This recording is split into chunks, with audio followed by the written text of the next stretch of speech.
प्राणों से प्यारे विद्यार्थियों, साथियों, आज हम चर्चा करेंगे प्लेटो का साम्यवाद का सिद्धांत पार्ट नंबर 1।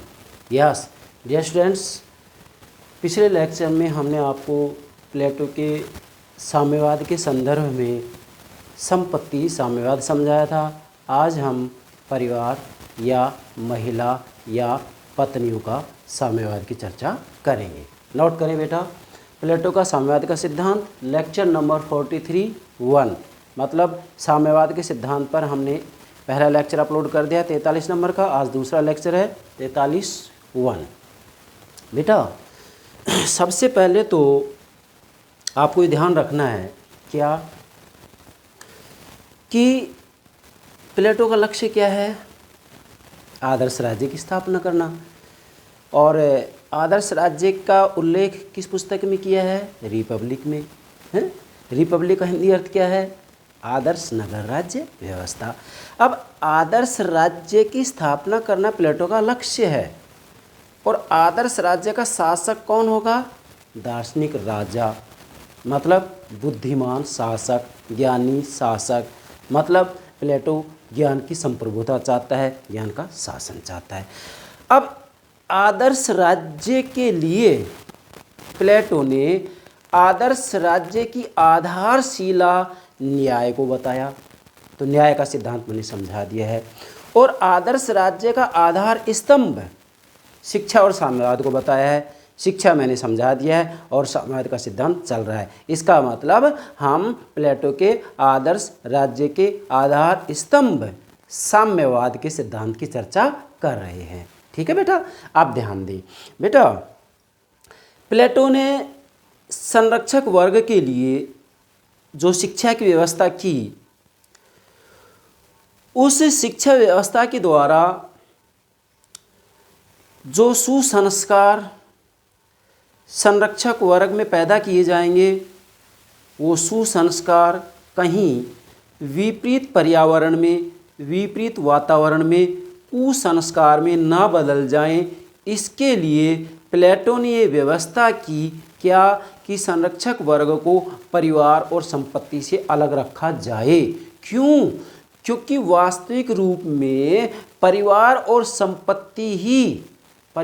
संपत्ति ही ऐसी संस्थाएं हैं जो कि व्यक्ति को निजी स्वार्थ के आकर्षण में फंसा देते हैं। और ऐसी स्थिति में संरक्षक वर्ग राष्ट्र, राज्य, नगर, राज्य, देश की सेवा नहीं करेंगे। इसलिए प्लेटो ने शिक्षा के द्वारा जो सुसंस्कार पैदा किए वो कुसंस्कार में ना बदल जाएं, विपरीत पर्यावरण में वो संस्कार नष्ट नहीं हो जाएं। इसके लिए प्लेटो ने कहा कि दो ही तत्व ऐसे हैं जो कि संरक्षक वर्ग को सुसंस्कार से कुसंस्कार में बदल सकते हैं, और वो दो तत्व हैं संपत्ति और परिवार, जिसमें से संपत्ति का साम्यवाद मैंने पिछले लेक्चर में आपको समझा दिया है। आज हम परिवार साम्यवाद की चर्चा करेंगे। कुल मिलाकर हम ये कहेंगे कि प्लेटो संरक्षक वर्ग को, अभिभावक वर्ग को, संरक्षक अभिभावक वर्ग का मतलब क्या होगा?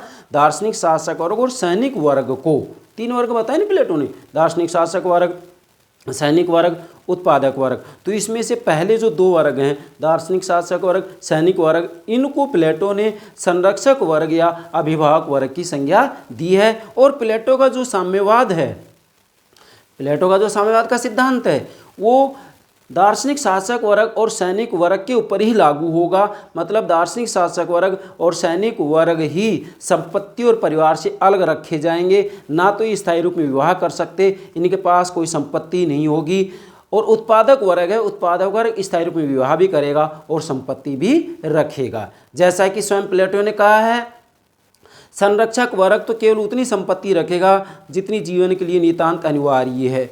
ये रहेंगे तंबुओं में और भोजन सामूहिक भोजनालयों में करेंगे। मतलब इनके पास अपना कोई घर नहीं होगा, अपना कोई गोदाम नहीं होगा, इनकी अपनी पत्नी नहीं होगी, अपने बच्चे नहीं होंगे। ये एक सन्यासी के रूप में जीवन व्यतीत करेंगे। इनका कार्य, इनका कर्तव्य केवल देश की सेवा करना है। किसका? संरक्षक वर्ग का। अब हम समझेंगे इसको बेटा। सबसे पहले तो आप नोट करेंगे, दार्शनिक शासकों के शासन को व्यवहारिक रूप देने के लिए प्लेटो ने दो बातों पर बल दिया है। नोट करें, दार्शनिक शासकों के शासन को व्यवहारिक रूप देने के लिए प्लेटो ने दो बातों पर बल दिया है, शिक्षा और साम्यवाद, जिसमें हम शिक्षा सिद्धांत को समझा चुके हैं और अब साम्यवाद का सिद्धांत चल रहा है। अब ये डायग्राम समझे। आदर्श राज्य मतलब प्लेटो के चिंतन का केंद्र बिंदु आदर्श राज्य है। इसके बाद में तीन तत्व, मतलब प्लेटो कहता है कि राज्य व्यक्ति का विराट रूप है। इसका अर्थ ये होगा कि मानवीय आत्मा के तीन तत्व होते हैं, विवेक, साहस और तृष्णा। जैसे मैंने ये नोट किया, विवेक, साहस और तृष्णा। इन तीन तत्वों के आधार पर समाज में तीन वर्ग बनते हैं। विवेक से दार्शनिक शासक वर्ग, मतलब समाज में जितने भी विवेकवान, बुद्धिमान, ज्ञानी व्यक्ति हैं उनसे दार्शनिक शासक वर्ग का निर्माण होगा। समाज में जितने भी साहसी लोग हैं उनसे सैनिक वर्ग का निर्माण होगा। समाज में जितने भी तृष्णा, क्षुधा या भूख से संबंधित लोग हैं, काम से संबंधित लोग हैं, उससे उत्पादक वर्ग का निर्माण होगा। तीन तत्वों का मतलब मानवीय आत्मा के तीन तत्व होते हैं। जैसे मानवीय आत्मा के तीन तत्व, तीन गुण होते हैं, वैसे ही प्लेटो ने समाज और राज्य में तीन वर्ग बताए हैं। ठीक है, तो ये आपको ध्यान में रखना है। इसके बाद में आधारशिला, आधार स्तंभ। इसका मतलब क्या है?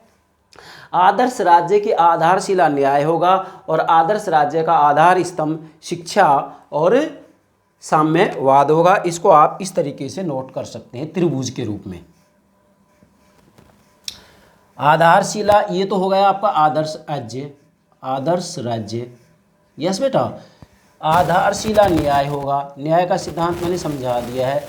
आधार स्तंभ शिक्षा हो गया, शिक्षा और साम्यवाद हो गया, साम्यवाद का सिद्धांत हो गया। और शीर्ष के ऊपर दार्शनिक राजा का शासन होगा, दार्शनिक राजा का शासन होगा। ये एक मोटा सा प्रारूप है इसका, प्लेटो की रिपब्लिक का। ठीक है बेटा। अब हम शुरुआत करते हैं। एक विद्वान है सिनक्लेयर, ये कहते हैं कि प्लेटो व्यक्तिगत संपत्ति और पारिवारिक जीवन पर प्रहार करता है। मतलब प्लेटो ने सबसे पहले ये कहा कि दार्शनिक शासक वर्ग और सैनिक वर्ग को संपत्ति और परिवार से बिल्कुल अलग कर दिया जाए। ना तो ये स्थायी रूप में विवाह करेंगे और ना ही अपने पास संपत्ति रखेंगे। इनके पास अपना कहने के लिए कुछ नहीं होगा। इनको कंचन और कामिनी से दूर रखा जाएगा। कंचन मतलब सोना, सोना मतलब संपत्ति, कामिनी मतलब महिला, महिला मतलब परिवार, मतलब पत्नी, मतलब बीवी। ठीक है, आगे बढ़ो बेटा। प्लेटो ने शिक्षा के द्वारा संरक्षक वर्ग में जो सुसंस्कार पैदा किए हैं, नोट करेंगे, प्लेटो ने शिक्षा के द्वारा संरक्षक वर्ग में जो सुसंस्कार पैदा किए हैं वो विपरीत पर्यावरण में समाप्त हो सकते हैं। और वो विपरीत पर्यावरण क्या है? परिवार, संपत्ति। जब परिवार होगा तो परिवार के लिए संपत्ति चाहिए, संपत्ति चाहिए तो घोटाले करेंगे आज के नेताओं की तरह, जैसे कि आज के नेता घोटाले करते हैं। इसलिए प्लेटो ने कहा कि विपरीत पर्यावरण में ये सुसंस्कार समाप्त हो सकते हैं। और वह विपरीत पर्यावरण क्या है? संपत्ति और परिवार है। इसलिए संरक्षक वर्ग को, अभिभावक वर्ग को, ये संरक्षक वर्ग, अभिभावक वर्ग कहलाते हैं, दोनों के दोनों वर्ग। तो विपरीत पर्यावरण में समाप्त हो सकती, इसलिए प्लेटो ने नई सामाजिक व्यवस्था के दो तत्व बताए। एक तो संपत्ति साम्यवाद, दूसरा परिवार साम्यवाद। पहला संपत्ति साम्यवाद मैंने लेक्चर नंबर 43 में समझा दिया है। आज हम परिवार साम्यवाद की चर्चा करेंगे। मतलब दार्शनिक शासक वर्ग और सैनिक वर्ग को, जिसे कि संरक्षक वर्ग या अभिभावक वर्ग कहा जाता है, इनको परिवार से भी अलग रखा जाएगा। इनके अपना स्थायी रूप में विवाह करने की कोई व्यवस्था नहीं की है, ये स्थायी रूप में विवाह नहीं कर सकते। इनके अपनी कोई बीवी, पत्नी, बच्चे नहीं होंगे। हाँ, इनको सार्वजनिक उत्सव में आयोजित किया जाएगा, वहाँ पर श्रेष्ठ संतान की प्राप्ति के लिए संभोग करने की व्यवस्था होगी। ये मैं आगे आपको समझाऊंगा। चलिए बेटा, ये मैंने लिखा है पार्ट नंबर 2। इसका मतलब क्या है कि जो प्लेटो ने नई सामाजिक व्यवस्था के दो तत्व बताए हैं, संपत्ति साम्यवाद और परिवार साम्यवाद। मतलब प्लेटो ने साम्यवाद के दो प्रकार बताए हैं, संपत्ति साम्यवाद और परिवार साम्यवाद, जिसमें पहला प्रकार संपत्ति साम्यवाद मैंने समझा दिया है। आज दूसरा लेंगे परिवार साम्यवाद। सीधा सा अर्थ है कि प्लेटो दार्शनिक शासक वर्ग और सैनिक वर्ग को परिवार से अलग रखता है। मतलब ये स्थायी रूप में विवाह नहीं कर सकते, इनकी अपनी कहने के लिए कोई पत्नी नहीं होगी, अपना कहने के लिए कोई बेटा बेटी नहीं होगा। इनका एक कर्तव्य होगा देश की सेवा करना। चलिए बेटा, परिवार या स्त्रियों का साम्यवाद। अब बेटा ध्यान दें, यहाँ इसको परिवार या स्त्रियों का साम्यवाद, बीवियों का साम्यवाद भी कहा जाता है, महिलाओं का साम्यवाद भी कहा जाता है, कुछ भी कहिएगा। ठीक है, तो परिवार या स्त्रियों का साम्यवाद लेते हैं। अब इसके अंतर्गत मूल बात ये आएगी, जैसे मैंने यहाँ नोट किया, ना बांस रहेगा ना बांसुरी बजेगी। मतलब यहाँ प्लेटो का कहना है कि अगर संरक्षक वर्ग का अपना परिवार होगा तो इनको संपत्ति चाहिए, संपत्ति चाहिए तो ये घोटाले करेंगे, ये रिश्वत लेंगे, ये भ्रष्टाचार ही फैलाएंगे, भ्रष्टाचार को बढ़ावा देंगे। इसलिए प्लेटो ने कहा कि सबसे पहले मूल बात यह है कि परिवार से ही हटा दो, इनका अपना परिवार ही नहीं होना चाहिए। संरक्षक वर्ग का मतलब दार्शनिक शासक वर्ग और सैनिक वर्ग का अपना परिवार ही नहीं होगा, इनकी अपनी पत्नी नहीं होगी, अपने बच्चे नहीं होंगे। अब जब पत्नी नहीं होगी, बच्चे नहीं होंगे तो घोटाले किसके लिए करेंगे भाई? इसलिए ना बांस रहेगा ना बांसुरी बजेगी, परिवार ही नहीं रहेगा तो संपत्ति की जरूरत ही नहीं रहेगी। है खाएंगे कहाँ ये? सामूहिक भोजनालयों में। रहेंगे कहाँ? तंबू में। इनका ना अपना कोई घर होगा ना अपना कोई गोदाम होगा, एक ही कर्तव्य है देश की सेवा करना। ठीक है। बोसांके कहते हैं, ध्यान दें, बोसांके कहते हैं कि संरक्षक वर्ग में संपत्ति का उन्मूलन परिवार का भी उन्मूलन होगा। मतलब वास्तविक रूप में जब परिवार को समाप्त कर दिया जाएगा तो संपत्ति की जरूरत नहीं होगी। इसके बाद में परिवार या महिला साम्यवाद के पक्ष में क्या तर्क दिए हैं प्लेटो ने? नंबर 1 कि भाई दार्शनिक शासक वर्ग और सैनिक वर्ग को परिवार से अलग रखने के फायदे क्या हैं? नंबर 1, संरक्षक वर्ग को पारिवारिक मोह से मुक्त करना। प्लेटो पहला तर्क देता है कि जो संरक्षक वर्ग है, बेटा बार बार संरक्षक शब्द आ रहा है, संरक्षक वर्ग का मतलब होगा दार्शनिक शासक वर्ग और सैनिक वर्ग। मैं आपको समझा रहा हूँ मेरे प्यारे से प्यारे विद्यार्थियों, 3 वर्ग बताए हैं ना प्लेटो ने, दार्शनिक शासक वर्ग, सैनिक वर्ग, उत्पादक वर्ग। जो प्रथम 2 वर्ग हैं, दार्शनिक शासक वर्ग और सैनिक वर्ग, इनको बेटा प्लेटो ने संरक्षक वर्ग कहा है या अभिभावक वर्ग कहा है, ये ध्यान रखना है। तो संरक्षक वर्ग को पारिवारिक मोह से मुक्त करना मतलब प्लेटो परिवार से इनको इसलिए दूर रखना चाहता है, क्यों? जिससे कि पारिवारिक मोह से मुक्त रहें। अब दार्शनिक शासक वर्ग, सैनिक वर्ग के अपने कोई बीवी बच्चे नहीं होंगे तो ये पारिवारिक मोह से दूर रहेंगे, और पारिवारिक मोह से दूर रहेंगे तो ऐसी स्थिति में ये फिर ईमानदारी से देश की सेवा करेंगे। जैसा आज आप देख सकते हैं हमारे देश के अंतर्गत भी हमारे पीएम और सीएम, यूपी के सीएम और हमारे पीएम, तो आप यहाँ संकेत ही पर्याप्त है। और ऐसा मैं कह सकता हूँ कि पूरी दुनिया के अंतर्गत आप किसी भी राष्ट्र राज्य के प्रधानमंत्री, राष्ट्रपति को देखिएगा जो पारिवारिक मोह से मुक्त है, निश्चित रूप में वो अच्छे से अच्छे निर्णय लेगा और ईमानदारी से देश की सेवा करेगा। तो ये बात प्लेटो की स्वीकार करनी चाहिए हमें आज। दूसरा, राज्य में एकता स्थापित करने हेतु बेटा प्लेटो ये चाहता था कि राज्य में एकता स्थापित हो, और राज्य में एकता स्थापित करने के लिए भी इन्होंने क्या किया कि संरक्षक वर्ग को परिवार से हटा दिया। जैसा कि बारकर कहा है, या बारकर ने कहा है कि परिवार के उन्मूलन का दिन संपत्ति के उन्मूलन का दिन होगा और व्यक्ति की स्वतंत्रता का दिन होगा। तीसरा, महिलाओं की मुक्ति तथा समानाधिकार। प्लेटो ने तीसरा तर्क दिया, महिलाओं की मुक्ति तथा समानाधिकार। मतलब प्लेटो का कहना है, जैसे स्वयं प्लेटो कह रहे, प्लेटो ने कहा है कि परिवार एक ऐसा स्थान है जहाँ पर महिला की मानसिक शक्ति चौके चूल्हे में बर्बाद हो जाती है, और जब महिला को परिवार से मुक्त कर दिया जाएगा तो उसकी मानसिक शक्ति का प्रयोग देश हित के लिए किया जा सकता है। इसलिए प्लेटो ने संरक्षक वर्ग को परिवार से मुक्त कर दिया, और जब संरक्षक वर्ग के महिला और पुरुष को परिवार से मुक्त कर दिया तो संरक्षक वर्ग की महिलाएं भी परिवार से मुक्त होगी, चौके चूल्हे से मुक्त होगी, और उनकी मानसिक शक्ति का प्रयोग देश सेवा के लिए किया जाएगा।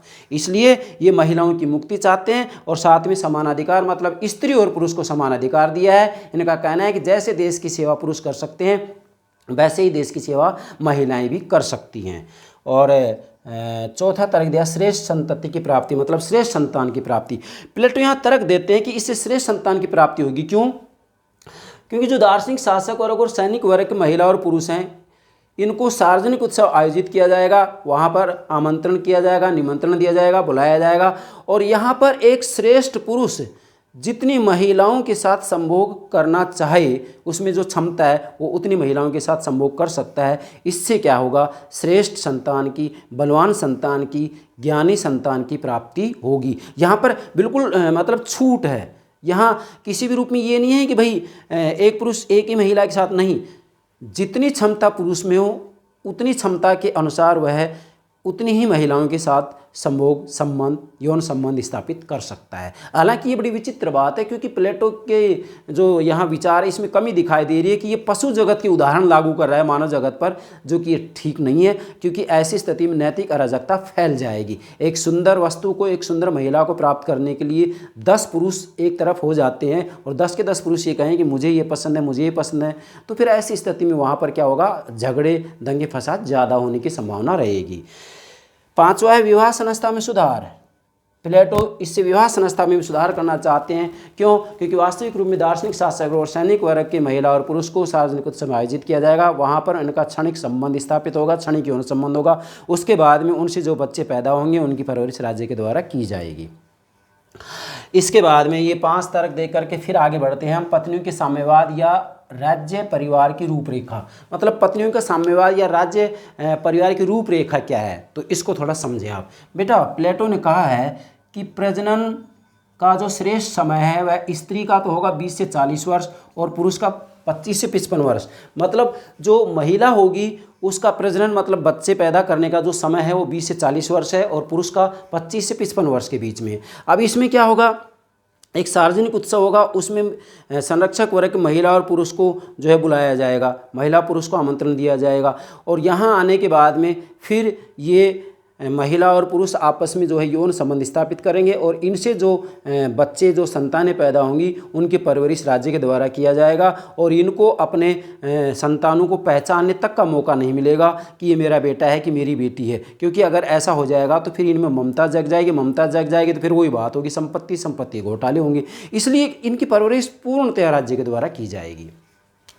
आगे पत्नियों के साम्यवाद का मूल्यांकन या आलोचना। अब जो ये पत्नियों का, महिलाओं का, परिवार का साम्यवाद है, इसमें क्या कमी है? कमी तो मैंने आपको पीछे भी संकेत कर दिया है, कमियां तो बहुत हैं इसमें। अगर इसमें कमी नहीं होती, पूर्णतः सही होता तो आज दुनिया में कहीं तो अपनाया जाता है इसको, लेकिन दुनिया में कहीं पर भी नहीं अपनाया। और वैसे भी प्लेटो के शिष्य अरस्तु ने ही इसकी आलोचना कर दी थी कि भाई साम्यवाद का सिद्धांत लागू नहीं हो सकता। पहला है अनावश्यक। प्लेटो का कहना है कि जो परिवार का साम्यवाद है वो अनावश्यक है। अनावश्यक इसलिए है कि प्लेटो जिस बात से डरा हुआ है कि भाई शिक्षा से जो सुसंस्कार पैदा किए हैं वो कहीं विपरीत पर्यावरण में समाप्त नहीं हो जाएं, तो इसके लिए परिवार से अलग हटाने की ज़रूरत नहीं है। इसके लिए और ढेरों उपाय हैं। क्यों? क्योंकि परिवार तो बच्चे की प्रथम पाठशाला है, इसलिए परिवार से अलग हटाने की आवश्यकता नहीं है, अतः ये अनावश्यक है। दूसरा, लिंग भेद की अपूर्ण व्यवस्था। प्लेटो ने लिंग भेद की भी अपूर्ण व्यवस्था की है। क्यों की है? क्योंकि वास्तविक रूप में देखा जाए तो स्त्री और पुरुष में अलग अलग गुण होते हैं। महिला में ममता ज़्यादा होती है, पुरुष में साहस ज़्यादा होता है, तो लिंग भेद की भी जो है इन्होंने अपूर्ण व्यवस्था की है। मैं संक्षेप में बताऊंगा। तीसरा है स्त्री पुरुषों के स्वभाव में भिन्नता। अब स्त्री पुरुष का स्वभाव भी भिन्न भिन्न होता है। स्त्री की बात आती है तो स्त्री परिवार का देख रेख, अतिथि का सत्कार ये अच्छे से कर सकती है, पुरुष बाहरी कार्यों को अच्छे से कर सकता है। तो इसमें भी जो है इन्होंने ठीक से ये बात को नहीं समझा कि पुरुष का स्वभाव जैसे कठोर होता है, स्त्री का स्वभाव बड़ा कोमल होता है, ये भी सही है। चौथा है न्याय सिद्धांत के विपरीत। अब चौथा जो आलोचना की गई वो ये है कि न्याय सिद्धांत के विपरीत है, क्योंकि न्याय सिद्धांत ये कहता है कि भाई प्रत्येक व्यक्ति को अपने स्वभाव के अनुरूप, अपनी क्षमता के अनुरूप कार्य करना चाहिए। जैसे दार्शनिक शासक वर्ग अपना काम करे, सैनिक वर्ग अपना काम करे, उत्पादक वर्ग अपना काम करे। उत्पादक वर्ग उत्पादन करे ईमानदारी से, सैनिक वर्ग रक्षा करे ईमानदारी से, दार्शनिक शासक वर्ग शासन करे ईमानदारी से। ये तीनों अपना अपना काम करें तो इसका मतलब वो राज्य समाज न्यायी है। तो ठीक इसी प्रकार से यहाँ स्त्री को अपना काम करना चाहिए, पुरुष को अपना काम करना चाहिए। स्त्री में ममता है, पुरुष में साहस है, तो ये न्याय सिद्धांत के विपरीत है। और प्लेटो ये कह रहा है कि दोनों के स्वभाव, दोनों के गुण, दोनों की प्रकृति बराबर है, तो ये गलत है। नैतिक गुणों का पतन होगा। इससे नैतिक गुणों का पतन इसलिए होगा कि जो सार्वजनिक उत्सव की बात की जा रही है कि भाई महिला और पुरुष को, मतलब संरक्षक वर्ग के महिला पुरुष को सार्वजनिक उत्सव में आयोजित किया जाएगा और उसके बाद में वहाँ पर यौन संबंध स्थापित होंगे, तो बेटा इससे क्या होगा? नैतिक गुणों का पतन होगा। वहाँ पर अनैतिकता, झगड़े, लूट खसोट, हाथापाई की नौबत आ जाए, क्योंकि एक सुंदर वस्तु को प्राप्त करने के लिए कितने ही व्यक्ति खड़े हो जाएंगे तो दिक्कत आएगी। मनोवैज्ञानिक तत्वों की उपेक्षा है। मनोवैज्ञानिक तत्वों की उपेक्षा इसलिए है क्योंकि वास्तविक रूप में देखा जाए तो महिला और पुरुष के जो गुण होते हैं, जो प्रकृति होती है, बिल्कुल अलग अलग होती हैं, जिनकी की प्लेटो ने उपेक्षा की है। क्यों? क्योंकि स्त्री का स्वभाव बड़ा कोमल होता है, जबकि पुरुष का स्वभाव इतना कोमल नहीं होता है। 8वां है अत्यधिक एकीकरण राज्य और व्यक्ति दोनों के लिए हानिकारक। प्लेटो वास्तविक रूप में इस परिवार साम्यवाद के द्वारा एक व्यक्ति राज्य की स्थापना कर देता है, या राज्य व्यक्ति की स्थापना कर देता है, पूर्ण एकीकरण की बात करता है, जबकि राज्य में पूर्ण एकीकरण करना ठीक नहीं है। 9वां है नीरस और प्रेरणा रहित। प्लेटो का जो परिवार का साम्यवाद है वो नीरस और प्रेरणा रहित है। क्यों है? क्योंकि जब दार्शनिक शासक और सैनिक वर्ग का अपना परिवार नहीं होगा, अपनी पत्नी नहीं होंगी, अपने बच्चे नहीं होंगे, तो ये फिर बड़े नीरस हो जाएंगे, इनके पास कोई प्रेरणा नहीं होगी, ये अच्छे से मतलब उत्साह के साथ काम नहीं करेंगे। क्यों? क्योंकि मानव की कुछ ऐसी आवश्यकताएं होती जिनकी पूर्ति होना अति आवश्यक है, और ऐसी स्थिति में हम कहेंगे कि इनको तो एक बार ही आमंत्रण दिया जाएगा सार्वजनिक उत्सव, उसके बाद में आएंगे यौन संबंध स्थापित करेंगे। तो ये पशु जगत का उदाहरण है, पशु जगत का उदाहरण है, तो मानव के ऊपर ये नियम लागू नहीं होता है। और इसके बाद में प्लेटो के परिवार साम्यवाद की आलोचना स्वयं प्लेटो के शिष्य अरस्तु ने भी की है। अरस्तु जो कि राजनीति विज्ञान के जनक हैं, प्लेटो जो कि राजनीति दर्शन के जनक है। अरस्तु के द्वारा भी परिवार साम्यवाद की आलोचना की गई है। मैंने कुछ बातें यहाँ नोट की हैं, महत्वपूर्ण। नैतिक रुग्णता के लिए नैतिक औषधियाँ ही पर्याप्त हैं। मतलब अरस्तु का कहना है कि नैतिक रुग्णता के लिए नैतिक औषधियाँ ही पर्याप्त हैं। मतलब वास्तव में देखा जाए तो प्लेटो डरा हुआ है कि भाई नैतिक रूप में कहीं इनका पतन ना हो जाए, इसलिए इनको परिवार से हटा दिया जाए। किसको? संरक्षक वर्ग को। लेकिन अरस्तु कहता है कि परिवार से अलग हटाने की जरूरत नहीं है, नैतिक औषधि ही पर्याप्त है इसके लिए। एक आलोचना। दूसरी आलोचना, परिवार राज्य की आधारशिला। परिवार राज्य की आधारशिला। अरस्तु का कहना है कि जो परिवार है वो राज्य की आधारशिला है। परिवार बच्चे की प्रथम पाठशाला है, परिवार बच्चे की प्रथम पाठशाला है, और माँ बच्चे की प्रथम गुरु है, और प्लेटो बच्चे को इन सबसे अलग कर रहा है, तो ये उचित नहीं है। अगला, संबंधों का चित्र सही नहीं। प्लेटो ने पति पत्नी, संतान, बेटा बेटी का जो संबंध का चित्र खींचा है वो भी सही नहीं है, क्योंकि इन्होंने जो सार्वजनिक उत्सव में यौन संबंध स्थापित करने की बात कही है, ये वास्तविक रूप में पशु जगत पर तो लागू हो सकती है, लेकिन मानवों के ऊपर लागू नहीं हो सकती है, और दुनिया में कहीं आज तक लागू भी नहीं हुई है। नेक्स्ट, पशुओं की सादृश्यता का प्रयोग। प्लेटो ने पशु जगत का उदाहरण मानव जगत पर लागू किया है। सादृश्य पद्धति का मतलब प्रयोग किया है यहाँ। सादृश्य पद्धति का मतलब ये होता है कि पशु जगत के उदाहरण मानव जगत पर लागू किए हैं। जैसे पशु के अंतर्गत होता है कि एक पशु कितने मतलब एक नर कितनी ही मादाओं से यौन संबंध स्थापित करे, कोई रोक टोक नहीं है, कोई रोकने वाला नहीं है, कोई नैतिकता नहीं है। इसी ही बात को ये मानव के ऊपर लागू करना चाह रहा है प्लेटो, जो कि श्रेष्ठ नहीं है। नेक्स्ट, सभी वर्गों पर लागू क्यों नहीं। अरस्तु कहता है कि अगर ये साम्यवाद का सिद्धांत परिवार साम्यवाद श्रेष्ठ है, उचित है, तो फिर ये तीनों वर्गों पर लागू क्यों नहीं किया, केवल 2 वर्गों पर लागू क्यों किया, दार्शनिक शासक और सैनिक वर्ग पर, उत्पादक वर्ग पर लागू क्यों नहीं किया। इसका मतलब श्रेष्ठ नहीं है। इस आधार पर भी जो है अरस्तु ने इसकी आलोचना की है। अब हम निष्कर्ष निकालेंगे। निष्कर्ष ये निकलेगा कि प्लेटो ने स्वयं ने वृद्धावस्था के अंतर्गत ये देख लिया कि ऐसा आदर्श राज्य स्थापित नहीं हो सकता जिसके अंतर्गत संरक्षक वर्ग को परिवार और संपत्ति से दूर कर दिया जाए। ऐसा आदर्श राज्य केवल कपोल कल्पना मात्र है। इसलिए वृद्धावस्था में इन्होंने अपनी अंतिम पुस्तक द लॉज लिखी। लॉज कानून इनकी रचना का नाम है। द लॉज अंतिम रचना है, द लॉज लिखी, और इसमें इन्होंने ये स्वीकार किया कि सीमित संपत्ति और पारिवारिक जीवन व्यतीत कर सकते हैं। ये मतलब ये सीमित संपत्ति भी रख सकते हैं और पारिवारिक जीवन भी व्यतीत कर सकते हैं। तो यहाँ पर इन्होंने थोड़ा सा जो है शिथिलता अपनाई। क्यों? क्योंकि रिपब्लिक युवावस्था में लिखा गया था, युवावस्था में जोश था प्लेटो में, और वृद्धावस्था में लॉज लिखी और इसमें प्लेटो ने स्वीकार कर लिया कि नहीं भाई, पूर्णतया संपत्ति नहीं छुड़ाई जा सकती और पारिवारिक जीवन से भी इनको अलग नहीं किया जा सकता। इसलिए अंत में इन्होंने ये बात स्वीकार कर ली और जहाँ पर प्लेटो अपनी बात समाप्त करता है वहीं से अरस्तु अपनी बात की शुरुआत करता है। प्लेटो अंत में ये कह देता है कि ऐसा दार्शनिक राजा लाए कहाँ से, इससे अच्छा तो यही है कि कानून का शासन ही ठीक है। और अरस्तु कानून के शासन से शुरू कर देता है कि कानून का शासन ही श्रेष्ठ है, उत्तम है, सर्वश्रेष्ठ है। ये हो गया बेटा हमारा प्लेटो का साम्यवाद का सिद्धांत, जिसमें हमने आज इसका दूसरा प्रकार लिया है परिवार साम्यवाद या महिला साम्यवाद या पत्नियों का साम्यवाद या बीवियों का साम्यवाद। मुझे पूरा विश्वास है आप प्लेटो के साम्यवाद के सिद्धांत को अच्छे से समझ गए होंगे। यस बेटा, okay, thank you very much, thank you very much.